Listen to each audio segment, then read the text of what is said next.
There's been a 40% increase in discovery calls from 2022 to 2023 once we launched this content strategy. How do you prioritize the marketing efforts? We don't really separate marketing-led versus sales-led. Instead, we kind of take creating demand and capturing demand. It's a hard balance to find, especially in our situation where I am the only content marketer. So far, since I've been here, more of the focus has been on creating demand, just trying to drive more awareness of uConnect. I see myself as a journalist still, and I view my job as facilitating that exchange of ideas between a subject matter expert and our audience. It seems to make all the sense in the world that if somebody has been engaging and getting value in the form of education or helping them get better at their career, you will have an easier time closing them as a customer when they're ready to buy something. That's kind of the goal. Create this waterfall of content that, again, is trying to address challenges that we know career services professionals have. The newsletter, we're over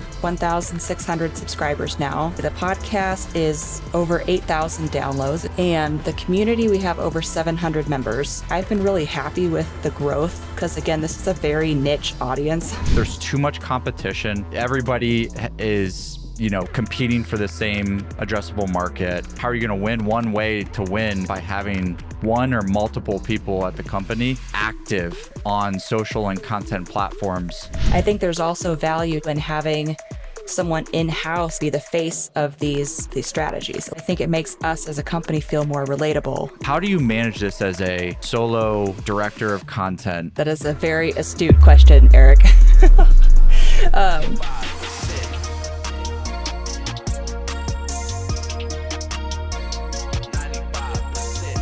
Meredith, welcome to the show. Thank you so much for having me, Erik. I'm excited to be here. Super excited. And yeah, obviously we've known each other for a good amount of time at this point. I think maybe a year and a half, 2 years, something like that. We've worked together. I've learned a lot from you and watching what you all do at uConnect, and really respect what you all do. And so I thought, let's have a convo today about specifically what this show is focused on and what you're focused on day in and day out at uConnect, which is, basically building trust and affinity with future buyers through content, in a consumption-oriented mindset around content rather than a conversion-oriented mindset around content. And the theme being obviously 95% of buyers are not actively searching for a solution today, but they will be at some point in the future when their contract is up or when all of a sudden their list of priorities, this one now reaches the very top. And the goal with obviously your content is such that you're now top of mind and you're on that short list and they think of you immediately and inbound to you. And so, yeah, I really want to unpack how you all do that. But first, for those listening, quick background on yourself. Right now is you're the director of content and community at uConnect. And uConnect is essentially a technology platform for career services professionals at schools and universities, to help them have an all-in-one, career center, if you will, and a virtual career center. And so, yeah, that's your ICP. It's a niche market in terms of its specificity, of course. And so there might be some interesting nuggets around how you've learned, where they hang out and what type of content they like to consume and stuff like that. Obviously a little bit outside of the, marketing and SaaS and B2B world and stuff like that, Yep. A lot of the LinkedIn echo chamber can be a lot of times. So I'm looking forward to kind of chatting through that. But yeah, maybe first, if we could just start just with a little context before we dive into the strategies that you're doing in terms of what content formats, what channels, how you're actually going to market with that, would be in terms of revenue, generated at uConnect. What's the percentage breakdown, if you can provide any distinction on that between marketing generated versus sales led or product led? How do you look at those buckets in what's driving the most results right now? It's a really good question, and I'm going to maybe answer it a little uniquely because I feel like at uConnect we kind of have a different viewpoint on this, but we don't really separate marketing led versus sales led. Instead, we kind of take what you're probably familiar with, sort of Chris Walker's version of that, where it's like creating demand and capturing demand. So, of course, we're looking at leads, especially inbound leads, as indicators, but generally we are measuring our performance off of booked meetings. So that can include discovery calls, demos, all of that. Again, our primary KPI is those booked meetings from all sources, because we have this internal belief here at uConnect that marketing is driving all new business, regardless of where it comes from. And we're very closely aligned with sales on that. So of course, we look at things like we have a little section on like our demo request form that says, how did you hear about us? And so we look at those answers just to kind of help us prioritize, double down where we need to, and just to kind of know if what we're doing is working. And so, of course, we'll see things like, new customers heard about us from the weekly email newsletter I send out, or from the podcast, or from the new digital community we launched in January, or from LinkedIn. Like we've seen some of those recently. So we look at those things, but we're not like fighting over credit, if that makes sense. There's just kind of this teamwork that we know, we believe that what marketing is doing is working, driving interest, and we're just all working together to try to capture that. And so like one manifestation of that is that BDRs here report into marketing, not sales. So we just kind of look at things a little bit differently. It's all very integrated here, which I feel very fortunate because I know that's not always the case.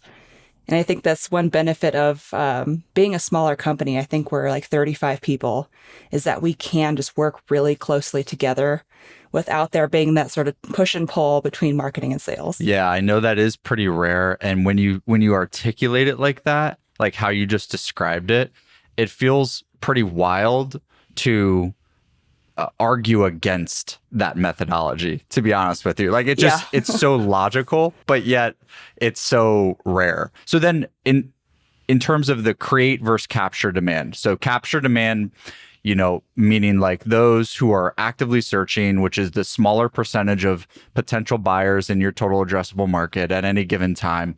They're going to Google, they're searching, I'm looking for a virtual career service platform, or, what have you, like those different, signals and intent that they're raising their hand, versus those who could be, potential buyers in the future, the 90 or 95%. Between those two buckets, how do you prioritize the marketing efforts then? Do you make sure you're checking that box of, okay, anywhere somebody is expressing intent, we want to be there, of course, and capture that. But then we also need to go and create demand as well. Like, what's the prioritization and weighting of course, your effort and activities, but then like the results on the other side, which buckets are you seeing like the most from? It's a hard balance to find, especially when in our situation where I am the only content marketer. It's just me. We used to have a product marketer and we don't have one anymore. So it is definitely tough trying to figure out where do we focus our efforts. And honestly, so far since I've been here, more of the focus has been on creating demand, just trying to drive more awareness of uConnect. And part of that is due to the very niche audience that we have. Like you mentioned, we sell a virtual career center platform to career services teams in colleges and universities all across the country. And we kind of developed our strategy just based on really knowing this audience. They're very different than a typical maybe B2B SaaS target audience. So we know that career services professionals really like to learn from each other. They trust the opinions of their peers at other institutions. They're constantly trying to connect with each other to learn new best practices, new strategies. And there's not this competition that you see maybe in the private sector where one company doesn't want to share their secret sauce with another company. In higher ed, at least in career services, they are more than willing to share their secret sauce because they want their peers at other institutions to succeed. It's not seen as competition. And so we kind of took that, knowing that, we're like, okay, how do we create a content marketing strategy that facilitates that learning, that sharing of ideas between different institutions and different career services leaders? And that's kind of where how we landed on the podcast. I'm like, okay, this is a format that I'm very familiar with, very comfortable with. I've done it before. And if we do an interview-driven podcast, then that allows me to talk to subject matter experts in career services. I see myself as a journalist still, like I come from a journalism background, and I view my job as facilitating that exchange of ideas between a subject matter expert and our audience. So yeah, it's always landed on the podcast as our pillar piece of content. And from there, of course, we're pulling video clips for social and for YouTube. We are creating content for our weekly newsletter, which is kind of our distribution engine. We're creating content for social media. We're putting all the episodes on our website and in our new digital community. Of course, they live on all the podcasting platforms and YouTube. And we're trying to write articles based on the episodes as well. Again, I'm just one person, so I'm like way behind on that. But that's kind of the goal, is just to like create this waterfall of content that, again, is trying to address challenges that we know career services professionals have. And as a content marketer who has personally never worked in career services, I can feel confident that the topics we're covering are relevant because they are coming directly from the target audience. I'm not out there making up best practices for career centers. I don't know. I'm instead interviewing those subject matter experts, packaging their insights, and distributing them in a way that's easily digestible. This is a really good case study, too, of an example where there's a common sentiment, I think, that's becoming a little more prominent now, which is highlighting your internal company domain expertise that is of similar nature of the backgrounds and expertise of the buyers that you're selling to. And this is a great example of you don't have to do it that way as well. You can be the guide to facilitate the learnings, and especially in a market where maybe they're not being marketed to, like in terms of good quality content, with as much content that might be marketed to in other categories. And so I think it'll be fun to kind of explore like how you've done that. So yeah, understanding like how you came up with the substance of what to cover and what angles to cover and how you decided what formats and things like that would be most appealing will be interesting. But maybe first we just get a little overview context of, so you mentioned the podcast being the pillar piece. You've of course got social, which I'm curious, like, is LinkedIn still the number one channel for career services professionals that they use, not just of course for like their digital resume, but also like consuming content on, or are there any other social platforms that you all distribute on as well that you found? Yeah, we are primarily LinkedIn when it comes to social media. We have a Facebook, an Instagram, and a Twitter, but I honestly can't tell you the last time I posted on those. So yeah, we just know that LinkedIn is, again, where they go for professional development. And part of that is also because it's part of their job as career services professionals to advise students on how to use LinkedIn, best practices for building a profile, for posting, for commenting. So they are active on the platform so that they can keep up to date with best advice for students. That makes sense. Okay, cool. And then you've got the newsletter. You've got, you're distributing on YouTube as well. And then you've got the community. Are those the main sort of like create demand via content channels that you're using right now, or anything else? Yes, those are the main ones. And they all kind of feed into each other. So we're creating our own content with the podcast, and then we distribute it via the newsletter. And of course, there's some new content in every newsletter as well, in addition to sharing usually a couple pieces of content. And the newsletter is kind of unique. If I'll try to paint a word picture of what a typical edition looks like. But it's usually fairly short. There's an intro. The intro is written by me, like from me. It's very much written in my voice. How I'm talking right now is how I write it. There's like even a little song of the week postscript that I like to have fun with every week. And then it's typically 2 pieces of content, usually 1 podcast episode and 1 article. And then there's, at the end, it's what I call the Career Everywhere highlight, because it's the Career Everywhere newsletter. And it's just a quick little blurb about something cool that a career center is doing to reach more students. It's just like a quick little example. People seem to really enjoy that. It's just easy, digestible way to get new ideas. And I pull a lot of those highlights from the community now, because we'll do like a weekly Friday wins post where I ask our members to share a win from the last week, and a lot of them will share something cool that they've done to increase engagement with students. I'm like, great. I'm just going to pull that story, put it in the newsletter, and it all just feeds into each other. Right. And I'd imagine maybe even conversations you're having on the podcast, sometimes that can flow into that spot, and vice versa. Maybe you ask for a win of the week in the community and you realize, hey, we should actually do a podcast episode with that person, and so all those things, it's like an ecosystem essentially rather than a funnel. So what I saw, you do list some of the numbers from some of those platforms and channels that you have on your LinkedIn. From, my understanding, the podcast and the newsletter are about 15 months old or so, roughly.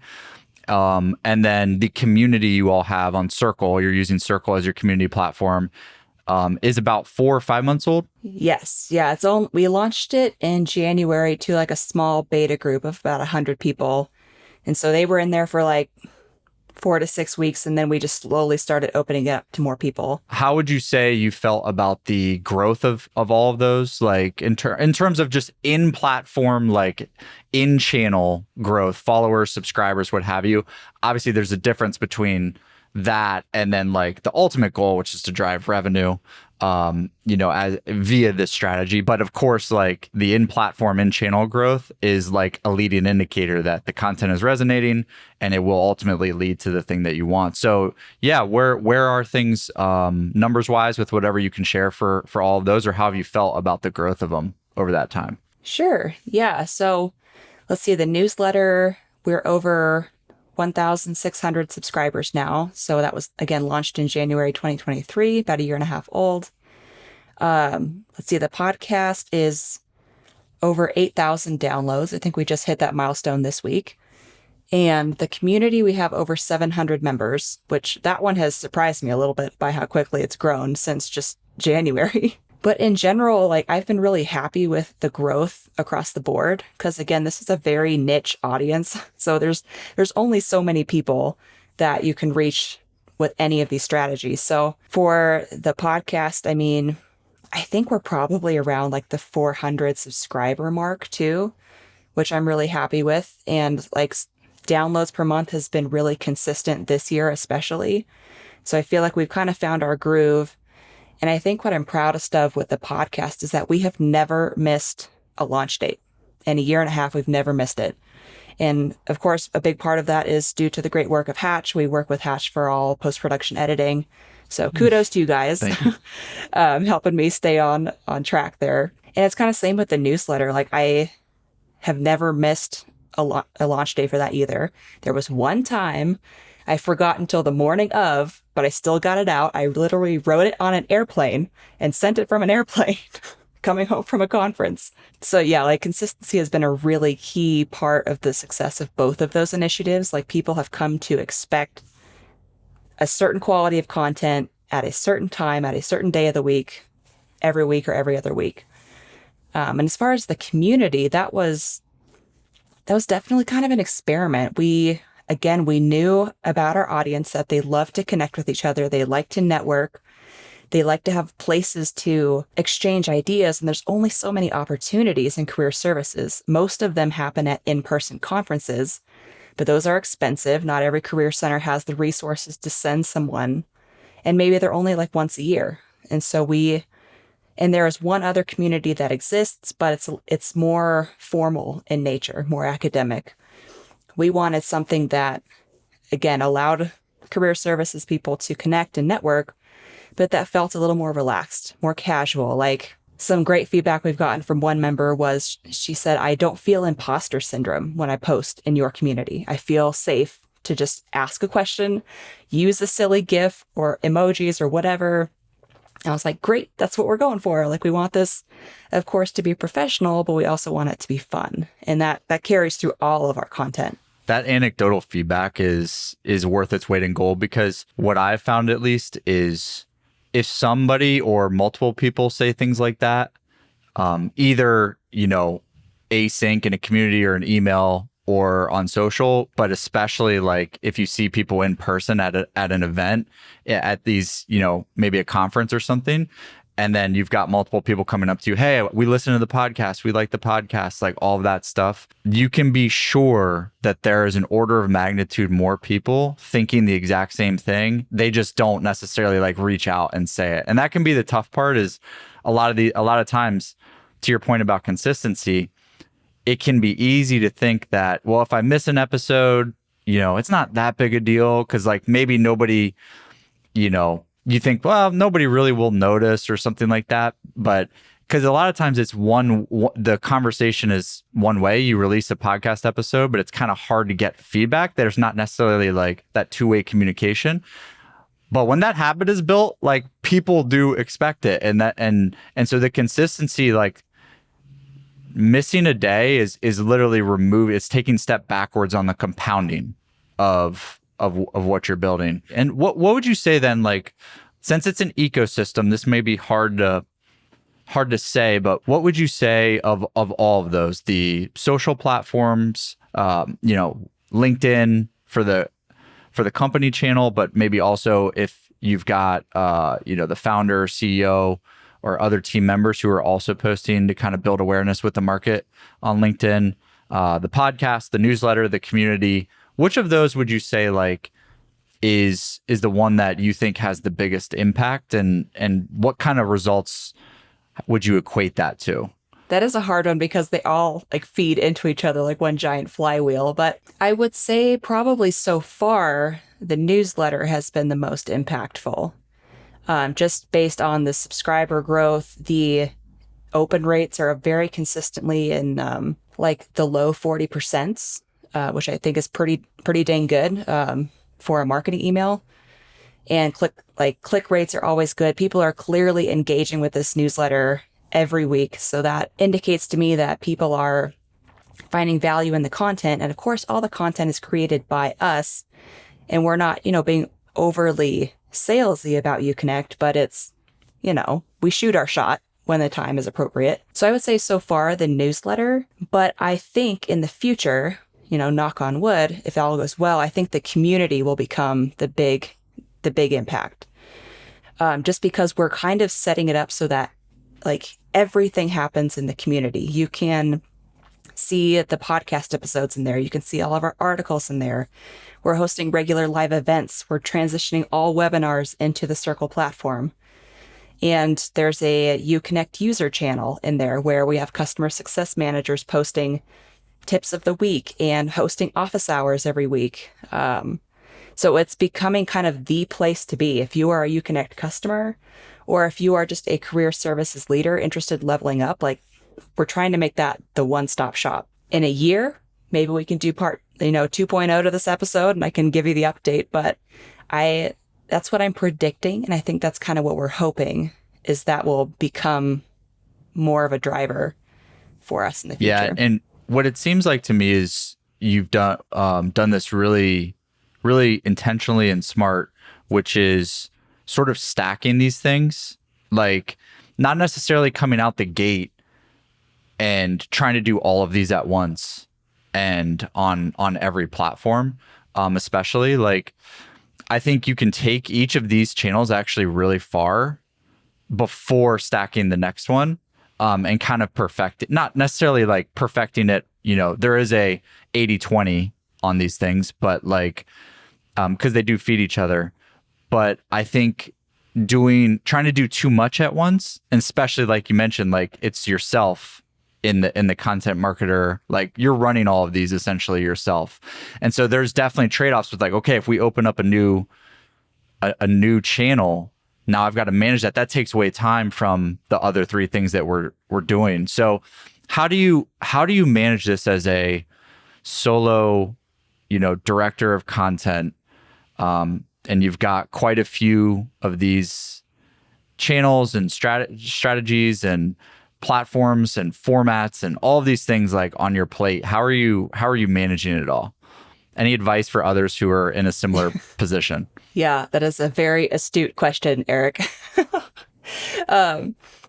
Yeah, because it's true. It's really tough when it's just a content team of one. And I think your observation too, that you have to kind of do things, you have to stagger new things, is a good one, because like my boss and I have discussed several times, we could not have launched the digital community this year if it wasn't for all the work we put in 2023 with the newsletter and the podcast, because that's how we built community. It was just decentralized. And so we had to build that up first, build up that community, build that trust, build that awareness. And then when 2024 hit, we're like, okay, the time is right. Like, these people clearly love engaging with the content that we're putting out. They like our vibe. Like, they like uConnect. They like this career everywhere movement that everything falls under. And so the time was right, but it was only because we had really laid that groundwork. So yeah, definitely that. You cannot do everything at once, because, it's not manageable. It's not sustainable. You're going to burn out. Like, if I had tried to do this community last year, I'm sure I would have burned out immediately. But I think secondly, it's also not likely to be successful if you haven't already built trust with your audience. Like, you gotta take it slow. Otherwise, I have seen too many companies try to come out the gate doing everything, and then inevitably it fizzles out in a few months. No one wants that. It doesn't do you any favors with your audience. It doesn't make the team feel good. It's not good for morale. So I think, yeah, definitely staggering and launching new things only when the timing feels right. So that's key. And for me, in terms of balancing, again, I'm just one person, so we have to leverage some other resources. So like I mentioned earlier, we use Hatch for post-production on the podcast. We have one freelance writer who helps me with writing the articles based on the podcast episodes. We have a freelance graphic designer. He's amazing. He does all of our visual stuff for us. And that's like, those are some key things. We've outsourced some strategic things in order to free me up to kind of do more of the higher level stuff, like the podcast hosting, the scheduling, like all of that, determining the direction of the articles, determining the strategy for social media. That's all on me, but I have help executing. Yes. I'm a huge believer in that, which is like not outsourcing the voice and the strategy and the direction, but outsourcing the parts of the production process, essentially, for each of those, in whatever way makes sense, so that you can have the time. And sometimes it can be easy to have those things flipped. But I really think whether you're the internal domain expert or you're the guide in your market, I don't think an external party outside of your company is going to be able to come up with a better content strategy than you will inside the company. And not saying that there can't be consultation and people who can help like advise and give frameworks and strategies, but I really think like the internal team should own that for the simple fact that it will perform better. And then getting help to free up the time to be able to do that. What does our audience care about? What are the problems they're facing? Where are they consuming content? What holes are missing in that content? Where can we fill those gaps? Like, that's the hard stuff. What's our POV? How do we communicate that? How do we make this so people don't want to miss a single installment over the newsletter or episode of the podcast? Like, all of that stuff, that no matter how good you execute the production, you can execute the production world class, but if it's the wrong strategy and wrong direction, it will not perform. But you could actually execute the production below average, but if you've got the strategy right, it will still perform actually to some degree much better than, otherwise. I think there's also value too in having someone in-house kind of be the face of all of these strategies. At least that's how it's worked for us and for me so far here at uConnect, because our audience has they've gotten to know me from the newsletter. Again, the intros are always written from my perspective, and they're like sometimes funny or just silly and goofy. And that's done on purpose. Because I enjoy creating content that way. I like being more personable. But I think it makes us as a company feel more relatable as well. And so I also host the podcast. So they've heard my voice. They've seen me on the video version of the podcast. And we've done that for long enough now that the audience has come to kind of associate me as being an authority. Like, even though I don't have of course, the personal experience in career services, I have had enough conversations and made enough contacts that they trust my perspective, or at least trust the work I'm putting out. And that has manifested in a couple different ways. Like some recent examples I'll give you is, this was a great one, but a guest I had on the podcast like last fall, he's not a customer. He emailed me a few weeks ago and he was like, hey, I would like to learn more about bringing on uConnect as a technology here in my career center. He's like, and you might wonder why I am emailing you and not responding to a sales email. He's like, it's because I trust you and I trust that you will point me in the right direction for next steps. And I was like, oh my gosh, that's like the ideal situation. And so I put him in touch with our sales team, and hopefully, fingers crossed, we'll get to add them as a partner.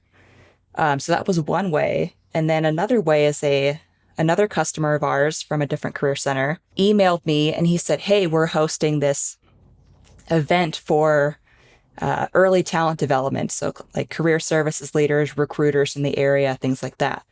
And he said, we're looking for a keynote speaker.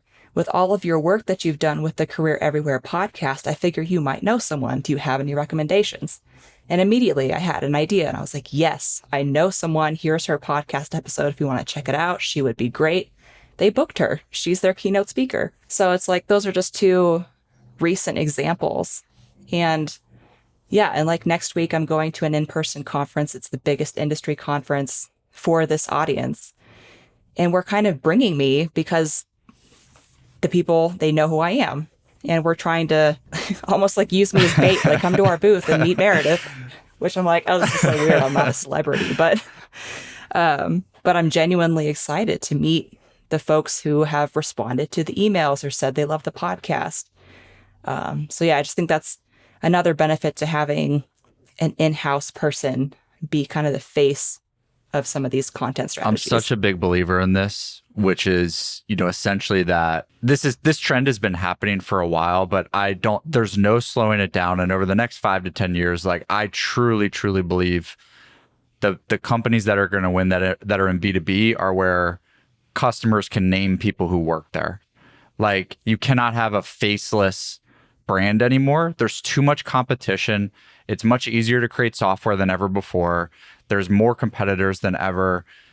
Everybody is, competing for the same addressable market. And so like, how are you going to win? One way to win is like that trust element. And you get that by having one or multiple people at the company, like active on social and content platforms day after day, week after week, month after month, year after year, building trust. And to the point, like you've had those strategies going for about a year and a half, and you're getting these emails now of literally people saying like, I trust you, like your opinion matters and your credibility matters.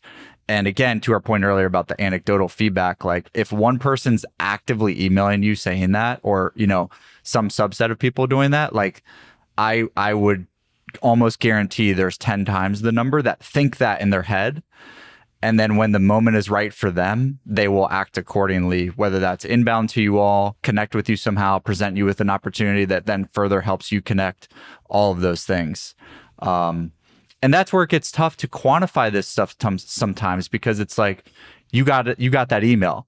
How does that get logged in, the ROI calculation of all of these things? Can you speak to how you manage the ROI? And it sounds like you're, the leadership team at uConnect and the founding team and what have you, they believe in this at their core, but still, I think, there's probably some helpful nuggets here for anybody who's in a similar situation.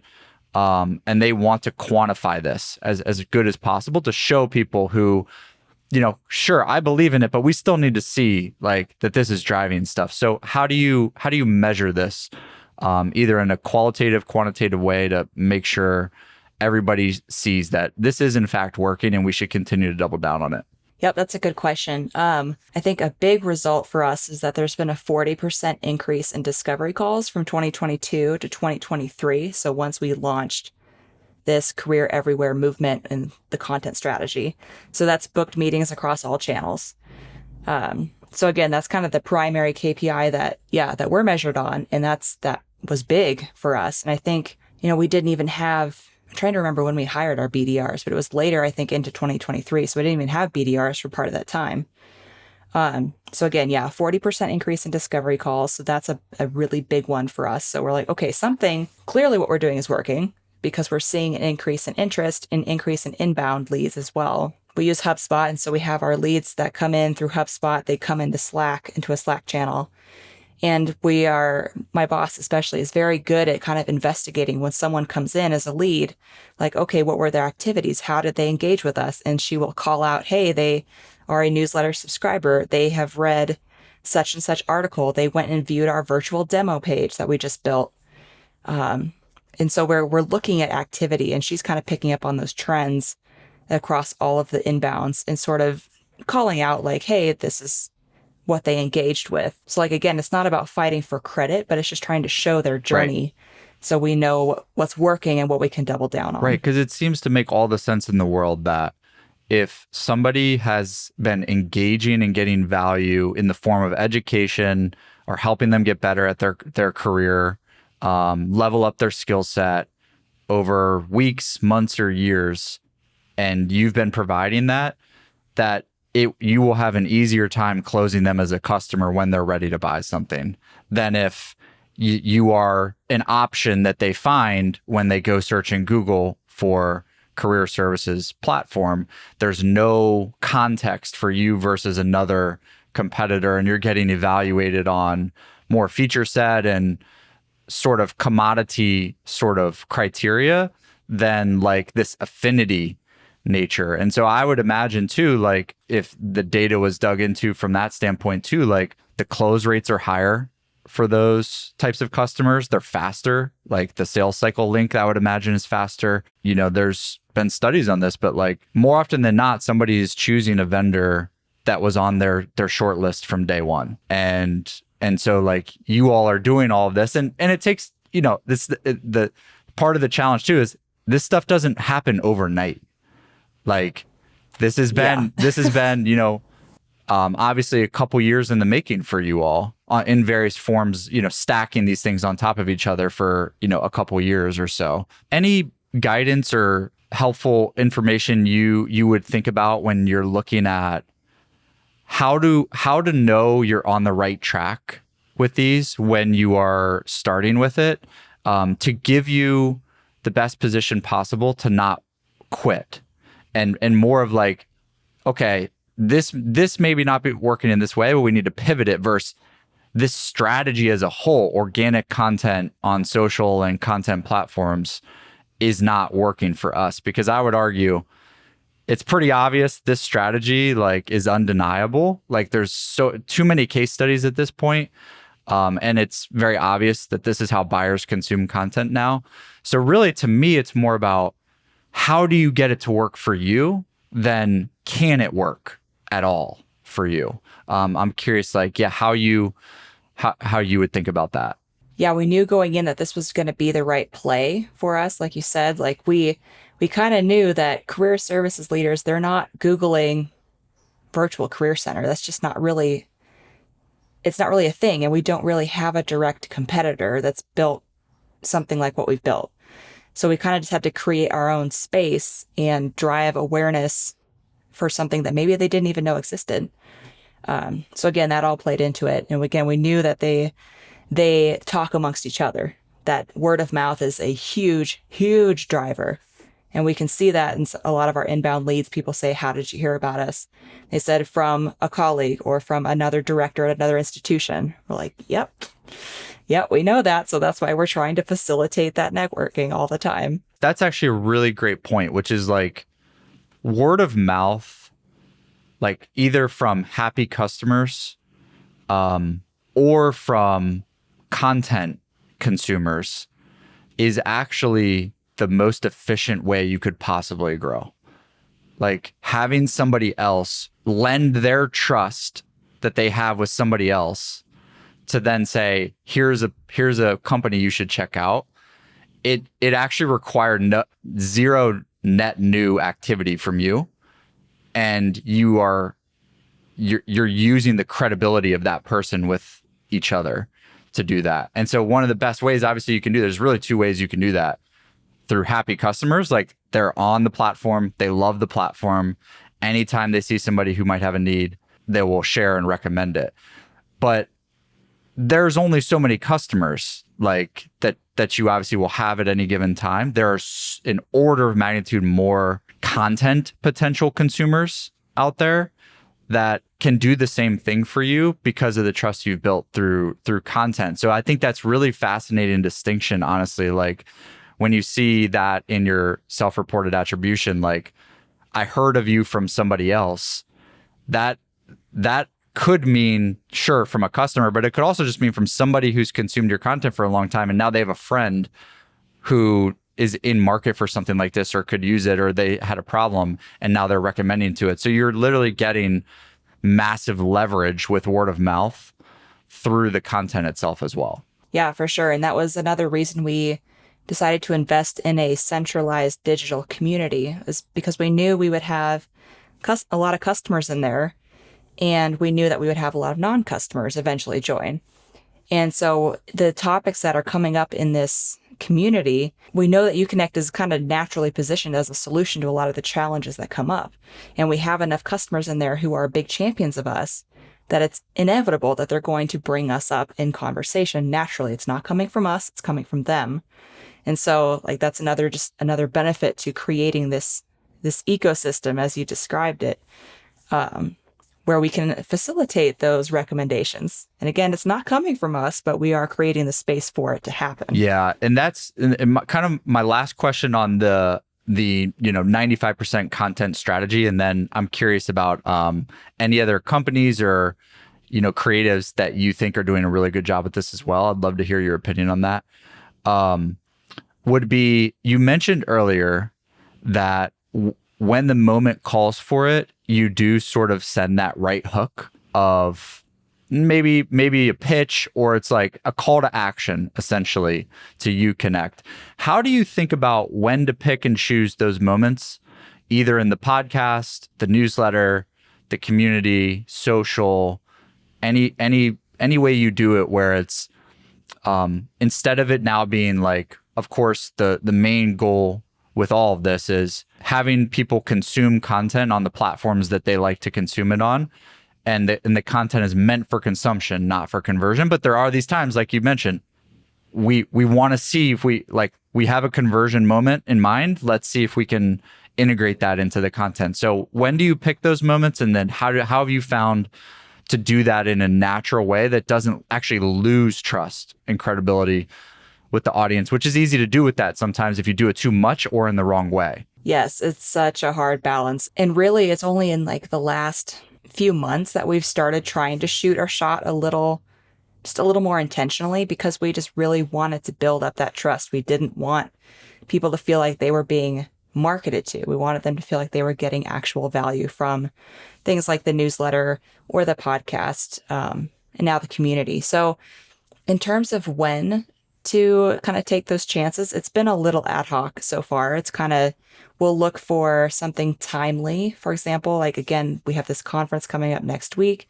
So in the last 2 newsletters, I've said, hey, I'm going to be there. I'll be at the uConnect booth number 310. Come stop by, say hi. Last week I shared a picture of this like cool like Career Everywhere enamel pin that we'll be giving out only to people who know to ask for it. And they only know to ask for it if they are subscribed to the newsletter or in the community. So it kind of makes it feel a little more exclusive. And so again, we're trying to get them to the booth where we'll have our team there, hoping to have conversations with folks who are not customers already. And then in today's edition that just went out, it was kind of the same thing. Again, like, hey, reminder, I'll be there. Would love to meet you. Please stop by.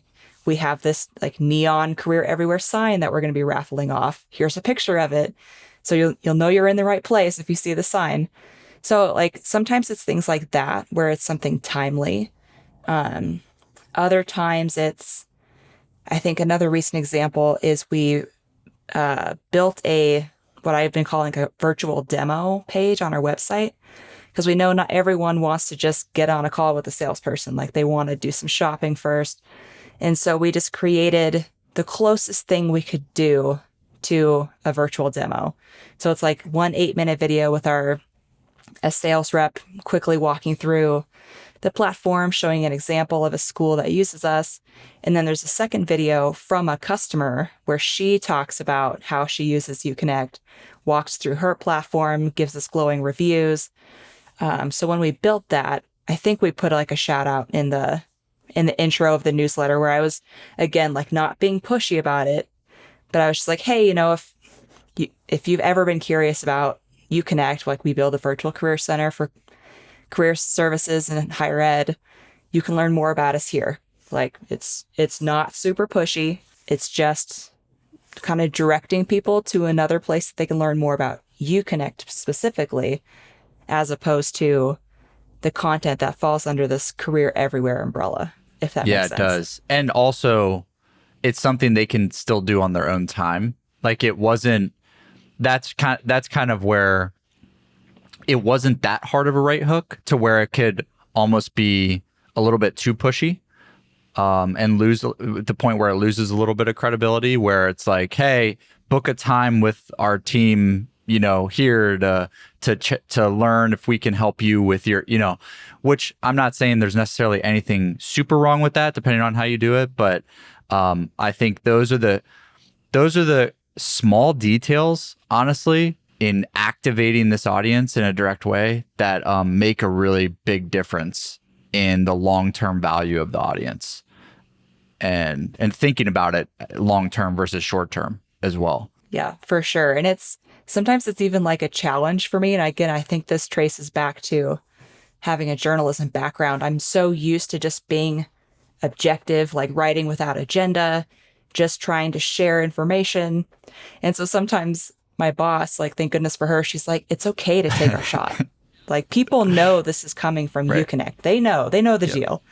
I was like, okay. Like, I know I need to do this every once in a while, but it's still funny that doesn't necessarily come naturally to me. That's probably a better starting position for someone in Yeah. this type of role, building an audience, than the opposite of like somebody coming from a super direct response background and now trying to build an audience. So Yeah. yeah, I think that's a better starting position for sure. Awesome. Well, thank you for walking through, you know, how you all are pulling those levers, and honestly, especially like with like how difficult I'd imagine it is reaching this audience. Because they maybe don't act the same way or have as much history online, you know, using different platforms and channels the way some other categories and industries do. Like what you all have done, especially over, you know, 1.5 to 2 years, is massive. So I always find that content leaders and folks who are doing this really well at their own company and for their own company are usually also always studying others or getting inspiration from others who they think are doing a really good job. And so that could be other B2B companies, that could be creators, you know, either on YouTube or any other social platform. But yeah, who do you think is doing a really good job of this sort of concept of marketing, creating content for the 95% of people who are not looking to buy right now? Who's somebody doing a really good job, you think, and that you've taken note of, and what do you like about what they're doing? I was thinking more about this, and I think right now I've been more impressed by the solopreneurs, the, you know, freelancers, the folks who are really just trying to make a name for themselves and sell their own products or services, you know, as a freelancer or contractor. So I think that's largely who I'm connected with on LinkedIn. And so I see them, they're hustling, trying to like make their own income and create their own business. The stakes are high. And it's been fascinating to see how folks have like created their own newsletters. Like my friend Nick Lafferty, he with Early Exit Club, like he is a freelance demand gen marketer. He launched his own newsletter and he posts on social, and it's kind of a play that I see a lot of freelancers doing, that like Justin Simon with his distribution first stuff, or Nick Bennett does that with his new side hustle now. And so I've just been really impressed with seeing how people market themselves. And again, I think that appeals to me because I like content and marketing that has that personal feel. Like, as we've talked about, you see that in what we've created at uConnect with the intros of the newsletter being personal with the same person hosting the podcast. Like, that appeals to me, having a face to whatever the product or service is. But in the past, in years past, earlier in my marketing career, I was really inspired by like what Drift was doing back in the day, like maybe 4 or 5 years ago. Again, because it was very, very personalized. They had Dave Gerhardt was kind of the face of the organization. They were putting their founders on podcasts. They had their employees posting all over LinkedIn. It was the same with Gong several years ago too. And I think I just kind of observed that early in my marketing career and took it to heart. And I was like, okay, there's something here. People clearly resonate with other people. They don't just want to buy a product from a faceless organization. They want to know the point of view and have confidence that not only is the product worthwhile and valuable, but it's created by good people with whom they might share values and perspectives. So I think that's kind of where I've drawn a lot of inspiration for what I've created at uConnect. But yeah, I'm always keeping my eye out for other companies and creators kind of doing something new and interesting. Love those examples. And yeah, I completely agree. Like, your content niche, part of it can just simply be you. Like, your content strategy, sure, yes, super important. Your content distribution, absolutely, like, have to nail that down. But literally, people can choose to continue to consume your content just because they like you as a person. Like, I think we don't really talk about that too much. Like, your personality, like, be yourself, like, being yourself is part of the strategy while also being intentional about the strategy.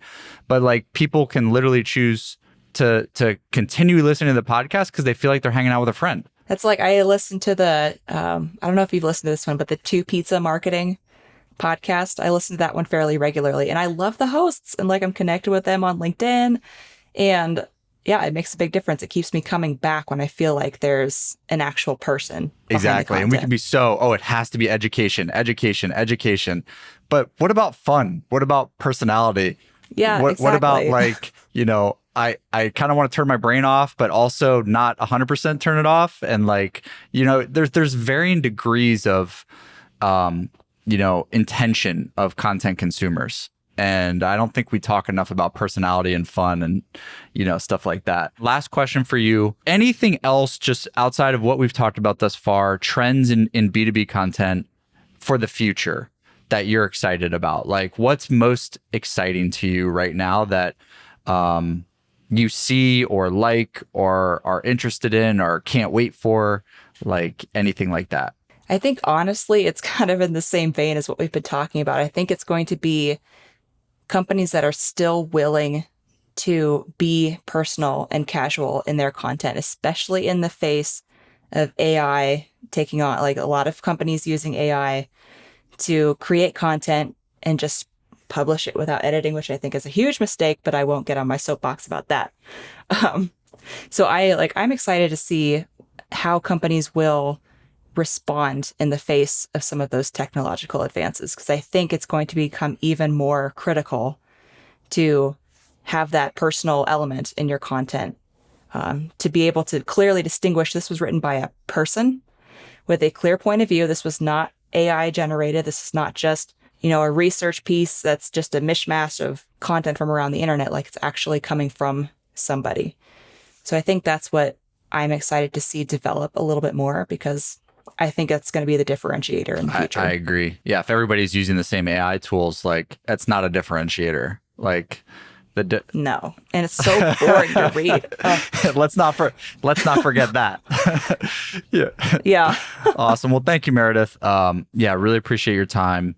Anywhere you would recommend somebody if they want to just connect with you because they liked, your perspectives and point of view, would you recommend they go check you out? You're active on LinkedIn. Anywhere else, you'd recommend somebody to connect with you at? Yeah, I think LinkedIn's the best place. That's kind of my little central hub for me right now. So yeah, feel free to look me up, Meredith Metsker. My name will be in the show notes, and just feel free to connect with me there. And I'd love to have a further conversation. Awesome. Well, thanks again, Meredith. Yeah, thank you for having me. This was fun.